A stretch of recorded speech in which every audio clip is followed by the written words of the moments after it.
I ran down 11 flights today with a pen in my hand. And suddenly in the middle of that office building, I stopped. Do you hear me? I stopped in the middle of that office building. Do you hear this? I stopped in the middle of that building and I saw the sky. But you know, I saw all the things that I love in this world. The work and the food and even the time to sit and smoke. And I looked down at the pen in my hand and I thought to myself, what in the hell am I grabbing this for? Why am I trying to become what I don't want to be? Why am I in the middle of an office building making a contemptuous, begging fool of myself when all I really want is out there, waiting for me the minute I say I know who I am? And why can't I say that, Willie? Pop, I'm not a leader of men. And neither are you. You were never anything more than a hardworking drummer who landed in the ash can like all the rest of them. I'm $1 an hour, Willie. I tried 7 states and I still couldn't raise it. $1 an hour. I mean, do you gather my meaning? I'm not bringing home any prizes anymore, and you are gonna stop waiting for me to bring them home. Just look at me, Pop. I'm nothing. Nothing, Pop. Don't you get that? And there's no spite in it anymore. I'm just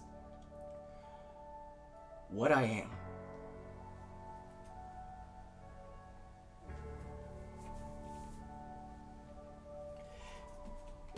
That's all.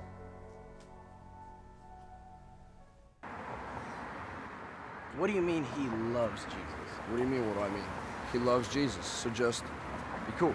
I'm always cool, I just still don't follow. I mean, you say the guy loves Jesus, simple fact, but you made it a point to make it a point, which inclines me to believe the guy may love Jesus a little more than your average coke-dealing, gun-toting gangbanger would. Well, look at you making judgments. Oh, Lord, how in the great name of Jesus was I being judgmental?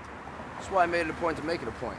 The last thing I need is for us to go up there and you spout off some dumb shit. How you say, religiously uncouth? I just don't see how it would come up. I mean, the guy moves white. It's not like he's gonna have Jesus shrines set up all over the house or like a basement religious slave. Wait, really? The guy moves coke, Bob. I mean, what does he really think that walking closer to Jesus is gonna do for him when the great reckoning actually comes? That's exactly what I mean. And it's why I took the time to tell you to be cool. The man can love whoever he wants, whenever he wants, so long as he moves the white on time. We're not going up there for a sermon. We're not going up there for a christening. And we're sure as shit not going up there for any more brochures from his church. I got plenty of those already. I know, but look, all I'm saying is... No, you're not saying anything. We're going in, we're getting our cash, and we're going home. 2 hours separate homes. Jesus knows I've had enough of you already. Oh, enough of me.